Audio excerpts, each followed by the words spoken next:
అందరికీ నమస్కారం. నా పేరు రమ. అనుకోని పెళ్ళి 57వ భాగం. రచయిత గీతాంజలి గారు. తాతగారి రూమ్ బయట నుంచొని తల లోపలికి పెట్టి చూసింది. ఆ రామ మనవరాలా అన్నారు లోపల నుండి. హా అంటూ లోపలికి వెళ్ళి బాగున్నారా అంది భూమి. శుభ్రంగా ఉన్నాను. నీ సంగతి ఏంటి, ఆరోగ్యం కుదుటపడిందా అన్నారు. హా పడింది. అమ్మమ్మ ఎక్కడ ఉంది తాతయ్య అని అంది భూమి. అమ్మమ్మ బయట ఉన్నట్టుంది అని చూసేసరికి అప్పుడే లోపలికి వస్తూ, ఏమో ఈ కన్నయ్య పెళ్ళాం దారి తప్పి మాగదికొచ్చినట్టున్నావు అని తాతయ్య పక్కనే ఉన్న సోఫాలో కూర్చుందావిడ. హా దారి తప్పేం రాలేదు, దారి తెలుసుకునే వచ్చాను అని మూతి తిప్పి, తాతయ్య నేను మీకోసం ఒక చరవాణి తీసుకొచ్చానంది భూమి. మేం వాడం కదా. అవును, కానీ నేను అమ్మమ్మతో కానీ మీతో కానీ మాట్లాడాలి అంటే ఎవరికో ఫోన్లు చేయలేను కదా అని అంది భూమి. రోజు మీ అత్తయ్య చేస్తున్నప్పుడు నువ్వు మాట్లాడితే అయిపోయింది కదా, దానికోసం ఫోన్ అవసరమా అన్నారు ఆయన నవ్వుతూ. నేనెప్పుడూ మా అమ్మమ్మతో మాట్లాడలేదు, చూడలేదు. కానీ ఇప్పుడు చూస్తున్నాను కదా, తనని సలహాలు అడగాలి, కష్టాలు సుఖాలు మాట్లాడాలి. తాతగారిగా మీరు ఉన్నప్పుడు మా పిల్లల్ని చూడాలి, వాళ్ళని మంచిగా పెంచడంలో మీ సహాయం కూడా కావాలి. అవన్నీ ఎవరి ఫోన్తోనో ఒక మాటలో మాట్లాడలేను కదా, ఒక గంటలో. అర్థం చేసుకోండి అంది భూమి. భలే బాటకారిని మనవరాలు నవ్వి, సరే మీ అమ్మమ్మకి ఇవ్వు అన్నారు భూమి తల నిమిరి. ఇద్దరు తీసుకోండి కవర్ని వాళ్ళ చేతిలో పెట్టింది భూమి. ఎంత ఇది? డబ్బా ఓపెన్ చేస్తూ అడిగారు అనసూయ. 1,00,000 గొనుగుతూ చెప్పింది భూమి. ఏంటి అని ఫోన్ పక్కన పెట్టి కళ్ళు పెద్దవి చేసి చూశారు. భూమిని వెతుక్కుంటూ వచ్చిన అర్జున్ తాతగారి రూమ్లో ఉన్న భూమిని చూసి వెనక్కి వెళ్తుంటే, కన్నయ్య నువ్విడురా అని పిలిచారు గట్టిగా. ఏమైంది నాని అని ఆవిడ ఎదురుగా కూర్చుంటూ అడిగాడు అర్జున్. కన్నయ్య నీ పెళ్ళాన్ని చూడు, నాకు 1,00,000 పెట్టి ఫోన్ కొన్నది. 1,00,000 రూపాయలకు నిజంగా ఫోన్లు ఉంటాయా? నీ పెళ్ళాన్ని ఎవరైనా మోసం చేశారా అని అమాయకంగా అడుగుతుంటే భలే ముద్దొచ్చి, అబ్బా నాని, నువ్వు నా భూమిని చూసి అమాయకురాలు అనుకుంటున్నావు కానీ మంచిది అంతే, అమాయకురాలు కాదు. లోకం చుట్టి చేతిలో పెడుతుంది. మన 5 స్టార్ రెస్టారెంట్ డిజైనింగ్ దగ్గర నుండి మొత్తం తనే చూసుకుంది. నువ్వేం అలాంటి కంగారు పడుకు అని నవ్వాడు అర్జున్. నా భూమి అన్న మాట వినగానే అందరి మొహాల్లో నవ్వు కనిపించింది. సరే అయినా ముసలి వాళ్ళం, మా కోసం ఎందుకమ్మా ఇంత ఖర్చు, నువ్వు తీసుకో, నాకు మామూలు ఫోన్ సరిపోతుందిలే అన్నారు. అదేంటమ్మమ్మ అలా అంటావు? ముసలి వాళ్ళైతే ఏంటి, ఒక రకంగా ఇప్పుడు మేము అనుభవిస్తుందంతా మీదే కదా, మీరు కూడా మాతో సమానంగా. నిజంగా చెప్పాలంటే మాకంటే ఎక్కువగా మీకే అర్హత ఉంది అవన్నీ వాడటానికి. ఈ మనవరాలు చిరుకానుక కాదనకుండా తీసుకోవచ్చు కదా ముద్దుగా అడిగింది భూమి. కన్నయ్య ఇప్పుడే చెప్పేస్తున్నాను, నా వడ్డానం కాసుల పేరు, సూర్యుడు చంద్రుడు గాజులు, దండవంకి, మెడకంతి ఇవన్నీ నీ పెళ్ళానికే అన్నారు అనసూయ. నువ్వు ఊరుకోనాని, ఇప్పుడు అవన్నీ ఎందుకు అని మీ ఆయన చేయించిన గాజులు చాలకపోతే చెప్పు, ఈ చేతికి ఒక 24, ఆ చేతికి ఒక 24 చేయిస్తాను అన్నాడు అర్జున్ నవ్వుతూ. చేయిస్తావురా చేయిస్తావు, నువ్వు నా కన్నయ్యవి అని నవ్వి, మీ ఆవిడికి ఏమైనా కొన్నావా జాను పెళ్ళికి, వాళ్ళ మామయ్య పెళ్ళికి అన్నారు అనసూయ. లేదమ్మమ్మ, నేను మా అమ్మ చీరలు మా అమ్మ బంగారం తెచ్చుకున్నాను, మీకు చూపిస్తాను ఆగండి అంటూ పరిగెత్తుకుంటూ వెళ్ళి తెచ్చి ముందు పెట్టింది బజారంతా. చాలా బాగున్నాయని భూమికి చెప్పి, ఏమైనా కొనలేకపోయావా అన్నారు అర్జున్తో. అవన్నీ తనకు నచ్చవులే నాని, ఎంతసేపు తోటలు భూములు ఇవే నచ్చుతాయి, కనిపించదు కానీ చాలా కమర్షియలే నీ మనవరాలు అన్నాడు అర్జున్ నవ్వుతూ. శ్రీ కనకదుర్గమ్మ తల్లి ఆశీస్సులతో జ్యోతిష్యం చెప్పబడును. గురూజీ గోవిందరాజు గారు. ప్రేమ, పెళ్లి, ఉద్యోగం, ఆరోగ్యం, వ్యాపారం, సంతానం, భార్యాభర్తల సమస్యలు, చెడు ప్రయోగాలు, ఇంకా ఎటువంటి సమస్యలకైనా 100% పరిష్కారం చేయబడును. నమ్మకంతో ఫోన్ చేయండి, 100% ఖచ్చితమైన పరిష్కారం దొరుకుతుంది. గురువుగారి ఫోన్ నెంబర్ 7337226830. పోనీలే, ఆ జాగ్రత్తే మంచిది అని నవ్వి, వెళ్ళి కాసేపు నడుం వాల్చండి, భోజనాలు అయ్యాక వద్దురు అన్నారు అనసూయ. సరేనని భూమిని తీసుకొని వెళ్ళిపోయాడు అర్జున్. ఆ అమర్గాడి పెళ్లికి కార్డు పంపించాడు చూసావా అన్నాడు రాజనాథం. ఇప్పుడే చూస్తున్నాను, వీటికేం తక్కువ లేదు వెదవకి. అసలు చిన్నప్పుడే వీడిని మన దగ్గర పనోడిలా ఉంచేయాల్సింది. ఇప్పుడు చూడు, ఆ రాధిక కూతురికి ఆకాశం లాంటి సంబంధం చేసి వీడు అంతకు మించి చేసుకుంటున్నాడు. అసలు మనం పిచ్చెక్కిపోతున్న డబ్బు వీళ్ళకి ఇప్పుడు అవసరమే లేదు అని నిట్టూర్చాడు సందీప్. వాడైనా ఊరుకోవడం లేదు కానీ వీడికి అవ్వా కావాలి బువ్వా కావాలి. అటు పెళ్ళాం వైపు నుండి వస్తున్న కోట్ల ఆస్తిని మింగేస్తూ ఇటు ఈ చిల్లర ఆస్తి కోసం కూడా కోర్టులో కేసులు వేస్తూనే ఉన్నాడు. మెంటల్ నా కొడుకు అని అంటూ తిట్టుకున్నాడు రాజనాథం అమర్ని. ఇప్పుడేంటి, వెళ్దావా మరి వద్దా అని అడిగాడు సందీప్. ఎందుకు ఆ సరదా వదులుకోవడం, వెళ్దాం, వెళ్ళి అయినా మనల్ని అంత పెద్ద ఇంటి పెళ్ళిళ్ళకు ఎవరు పిలుస్తారులే, వెళ్ళి చూసేసి వద్దాం. వాడు మన గుడిలో ఎలాగూ దీపం పెట్టడానికైనా పెళ్ళాన్ని తీసుకొని వస్తాడు కదా, అప్పుడు చూస్తాను వాడి అంతు. పచ్చని కాళ్ళపారాని కూడా ఆరకముందే చంపేస్తాను అన్నాడు రాజనాథం. వాడొక్కడిని చంపేస్తే నీకేం వస్తుంది? ఆ రాధిక కూతురు మీద సగానికి పైగా ఆస్తి ఉంటే ఆ ముష్టి కోసం వాడిని చంపాల్సిన అవసరం ఏముంది? అడుక్కుంటే వాడి పెళ్ళామే ఇచ్చేస్తుందన్నాడు సందీప్. రాధిక కూతుర్ని వదిలేస్తానని నేనెక్కడా చెప్పలేదే. దానికి పెద్ద ప్లానింగ్ కావాలి. ఆ పిల్ల మన ఊరు రాదు, మన దగ్గరికి రాదు. వాళ్ళ ఆయన లేకుండా బయటికే రావడం లేదు. మనం తన దగ్గరికి వెళ్ళలేం కాబట్టి ఆ పిల్లని చంపడం కష్టమైన పని. అదే ఈ అమర్గాడ్ అనుకో, మన ఊర్లో ఉంటాడు, వాడు ఒక్కడే వస్తాడు, తోడుగా పెళ్ళాం వచ్చినా మనకే లాభం అన్నాడు రాజనాథం. మనకేం లాభం అన్నాడు సందీప్. ఒక్కసారి ఆ పిల్ల కళ్ళ ముందే అటాక్ జరిగితే భయపడి తనే వాడికి సర్ది చెప్తుంది, మన పని సులువవుతుందన్నాడు రాజనాథం. అలా కాకుండా రివర్స్ కేర్ పడితే ఆడవాళ్ళు ఎప్పుడూ అంత ఛాన్స్ తీసుకోరు. వాళ్ళకు కావాల్సింది భర్త, పిల్లలు, వాళ్ళ ఆరోగ్యం, బాగోగులు అంతే అని తనకి తెలిసిన రేంజ్ స్పీచ్ ఒకటిచ్చాడు రాజనాథం. అవ్వచ్చు, కానీ అలాంటి అమ్మాయిలు ఇప్పుడు లేరు. నువ్వు ఎక్కువగా ఆశపడకు అన్నాడు సందీప్. చూద్దాంలే అని అనుకుని వాళ్ళ ఇంట్లో వాళ్ళకి కూడా అమర్ పెళ్ళని చెప్పి రెడీగా ఉండమని చెప్పి బయలుదేరారు భీమవరంకి. ఎన్నో రోజులుగా ఎదురు చూస్తున్న రోజు రానే వచ్చింది.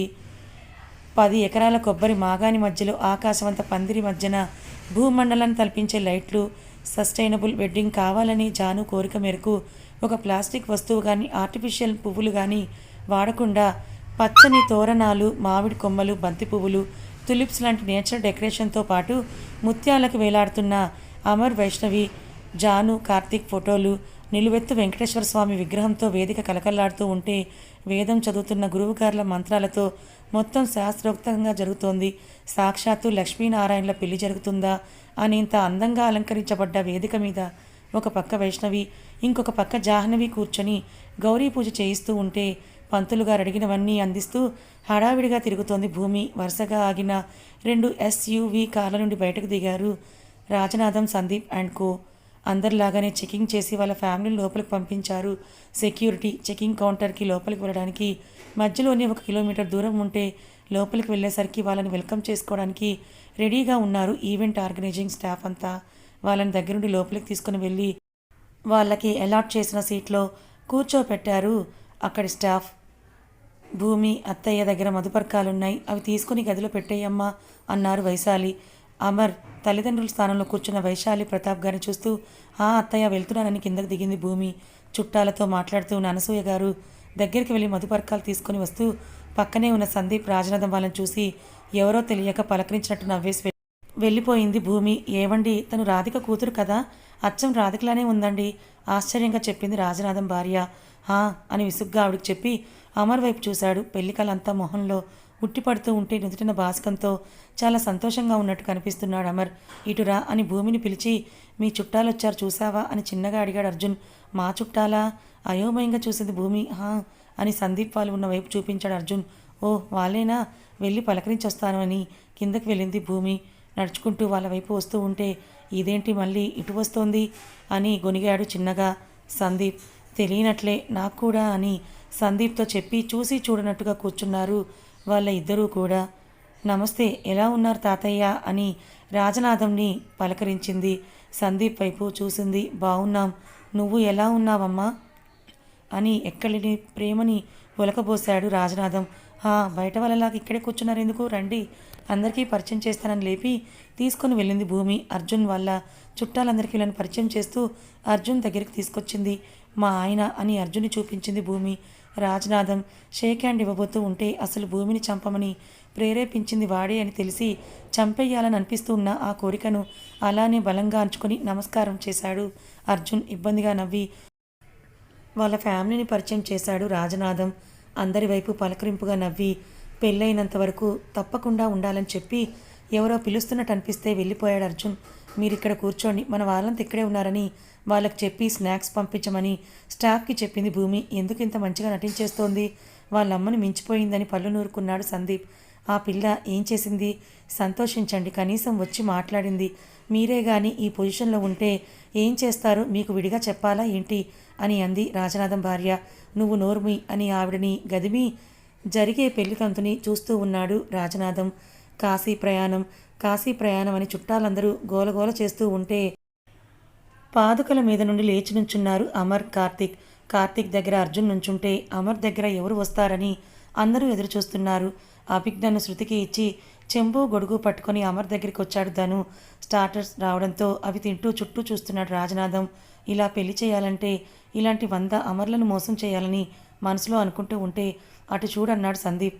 ఎటు అని విసుగ్గా చూసిన వాడు కాస్త అమర్ కాలు కడుగుతున్న ధనుని చూసి కంగు తిన్నాడు. అదేంటి అని షాకింగ్గా అడిగాడు రాజనాథం. చెప్పానా, నేను ముందే చెప్పానా, వాడెక్కడో తేడా కొడుతోంది నాకు అని, వీడు ఇలాంటి వాడే అని. ఇన్ని రోజులు ఇన్ని లక్షలు పాయే అన్నాడు సందీప్. ఆడుకున్నాడుగా, ముందు ఈ అమర్గడ్ పని చూసి అప్పుడు చెప్తా వీడికి అని పళ్ళు నూరుకున్నాడు రాజనాథం. బావా, సరిగ్గా కాలు కడకపోతే ఏమైనా పనిష్మెంట్ ఇచ్చే ఛాన్స్ ఉందంటారా అన్నాడు కార్తీక్. ఆ మాట వినగానే కళ్ళు పైకెత్తి ఒక్కసారి చూశాడు అర్జున్. నేనేమన్నాను బావా, మజాక్ చేసిన, పెళ్ళంటేనే మజాక్ అన్నట్టు అని పల్లికిలించాడు కార్తీక్. ఇడియట్ అని మీదకి నుంచొని అర్జున్ ఏదో మాట్లాడబోయే లోపే, వెళ్ళు కార్తీక్, ఏం అక్కడే ఉన్నావు, కాశీ పోతానని అన్నావు కదా అని అంది జాను కళ్ళెగరేస్తూ. జాను, నువ్వు అప్పుడే బయటకొచ్చావేంటే అని తల కొట్టుకొని వెనక్కి లాక్కుని వెళ్తున్నారు జాను వాళ్ళ అమ్మగారు. ఓయ్, నువ్వు కూడా మా అన్నయ్య కాలు కడిగి సేమ్ నిన్ను ఎలా అయితే అడిగాడో సేమ్ అలానే నేను మీ చెల్లిని పెళ్లి చేసుకొని జాగ్రత్తగా చూసుకుంటానని చెప్పి అప్పుడు వెళ్ళి పెళ్లిపీటల మీద కూర్చో, లేదంటే తెలుసుగా అని వేలు చూపించి బెదిరించింది. రాకాసి అని గొనుక్కుంటూ అర్జున్ వైపు చూశాడు కార్తీక్. ఇంకా ఎక్కువ లాగొద్దు, తెగితే మనకే ప్రాబ్లం అని కార్తీక్ పక్కనే గొనిగింది భూమి. నిజమే అన్నట్టు కళ్ళార్పి అర్జున్ కాలు కడటానికి వంగుతుంటే కార్తీక్ని ఆపి, ఇవన్నీ అక్కర్లేదు, నా చెల్లిని జాగ్రత్తగా చూసుకో, అదే చాలు అని. పద ముహూర్తానికి లేట్ అయిపోతోంది అంటూ గొడుగు కిందకి కార్తీక్ని లాగి మండపం మీదకు తీసుకొని వెళ్ళాడు అర్జున్. మండపం మీద కూర్చొని గడియలు, నిమిషాలు, సెకండ్లతో సహా లెక్క పెట్టుకుంటూ ఉన్నారు కార్తీక్, అమర్. వైష్ణవి వాళ్ళ ఆచారం ప్రకారం కన్యాదానం చేసి అమర్ వైష్ణవి చేతుల్ని కలిపి పట్టుకొని కన్నీరు బయటికి రాకుండా గంభీరంగా ఉండటానికి ప్రయత్నిస్తూ వైష్ణవి చేతినే గట్టిగా పట్టుకున్నారు రాఘవన్. అమర్ని పెళ్లి చేసుకోవడం అసలు తన వల్ల అవుతుందా, అది కూడా అమర్ ఇష్టంతో, తన తల్లిదండ్రుల అంగీకారంతో, కలలో తప్ప బయట ఎప్పుడూ కూడా ఊహించని విషయం కాస్త నమ్మాల్సి వచ్చేసరికి కళ్ళు ఆనందంతో వర్షిస్తూ ఉంటే ఫింగర్స్ క్రాస్ చేసుకొని కూర్చుంది. అదంతా అబద్ధం అవ్వకూడదని కోరుకుంటూ తెర మార్చి ఇద్దరిని పక్కపక్కనే కూర్చోబెట్టగానే, ఓయ్ కార్తీక్ మామ అంది జాను. జానమ్మ చెప్పు గుసగుసగా అన్నాడు కార్తీక్. ఏమో అనుకున్నాను కానీ నువ్వు కూడా హాట్గానే ఉంటావు మామ, ఆ పంచా నువ్వు భలే ఉన్నావు తెలుసా అంది జాను. నువ్వు కూడా కుందన బొమ్మలా ఉన్నావు జాను, I can't wait any more to be your husband అని పంతులు గారి వైపు చూస్తూ త్వరగా కానివ్వండి సార్ అన్నాడు కార్తీక్. వాళ్ళని వెనక నుండి చూస్తూ వాళ్ళ మాటలు వింటూ నవ్వుకొని అర్జున్ భుజం మీద తలవాల్చి, మన పిల్లలు ఎప్పుడు పెద్దవుతారు, వాళ్ళకి ఎప్పుడు పెళ్లి చేస్తామో అంది భూమి. భూమి మీదకి ఇంకా రాకుండానే పెళ్ళి అనకే చాలా బాగోదు అన్నాడు అర్జున్ నవ్వుతూ. ఏం కాదు అని మూతి తిప్పి పంతులు గారు తాలిబొట్టు అందరికీ చూపించమని చెప్పడంతో ఒకటి తను తీసుకొని ఇంకొకటి ఐశ్వర్యకి ఇవ్వబోయింది. నేను వద్దులే భూమి, శృతికి కానీ ఇంకెవరికైనా ఇవ్వు అంది ఐశ్వర్య. ఎందుకలా మాట్లాడుతోందో అర్థం కాక అదలా చూసి మళ్ళీ వెంటనే గుర్తొచ్చి, ఛీ అదేంటి ఐశ్వర్య ఎలా మాట్లాడతారు, అలాంటివేవీ లేవు, మేమెవరం నమ్మము అని బలవంతంగా ఆమె చేతిలో పెట్టి, మంచి మనసున్న వాళ్ళు ఏం చేసినా అది మంచి అని కన్ను కొట్టింది భూమి. వైష్ణవి జడ ఎత్తి పట్టుకుని తాలిబొట్టు కడుతున్న అమర్ని చూస్తూ కళ్ళల్లో నీళ్ళు తిరుగుతుంటే, చిన్నప్పటి నుంచి తన కోసం ప్రతిదీ చేసిన మామయ్య కళ్ళల్లో సంతోషం చూస్తుంటే చాలా సంతోషంగా అనిపించింది భూమికి. ఓయ్ జాహ్నవి వర్మ, ఈ ముద్దు మొహంగాడి నుండి తప్పించుకోవడానికి 5 సెకండ్ల టైం ఉంది, ఏం చేద్దాం చెప్పు అన్నాడు కార్తీక్. ముందు తాలి కట్టబోయ్ అని కవ్వింపుగా నవ్వింది జాను. జాను మెడలో తాలి కట్టేసి జానుని లేపి ఒళ్ళో కూర్చోబెట్టుకొని, నా పెళ్ళం జాహ్నవి కార్తీక్ అని జాను బుగ్గలు లాగాడు కార్తీక్. ఆ మాటకే జాను బుగ్గలు బ్లష్ అయిపోయి చెర్రీలు దాటి మరీ ఎర్రగా అయిపోతుంటే అమర్ వైపు చూసి చిన్నగా నవ్వింది వైష్ణవి. ఓయ్, ఇలాంటివన్నీ నాతో కావు, నాకు అసలే చచ్చేంత మొహమాటం అని అన్నాడు అమర్. నాకు తెలుసులేవోయ్, నువ్వు శుద్ధపూసవని అని అంటూ నవ్వింది వైష్ణవి. కదా ఇంకా ఉంది. మొత్తానికి అమర్, వైష్ణవి, జాను, కార్తీక్ల పెళ్ళి జరిగిపోయింది. మరోపక్క సందీప్, రాజనాథంలకి కూడా భూమి, అర్జున్, ధను వీళ్ళందరూ కలిసే ఏదో నాటకం ఆడారని అర్థమవుతోంది. మరి ఇప్పుడు అమర్, భూమిలని చూసి రాజనాథం, సందీప్లు ఏం చేయబోతున్నారు? మరి భూమి, అమర్ల ప్రాణానికి అర్జున్ ఏ విధంగా రక్షగా మారబోతున్నాడు తెలుసుకోవాలనుకుంటే మన ఛానల్ని ఫాలో అవ్వండి. కథ నచ్చితే లైక్ చేయండి. Thank you so much for watching.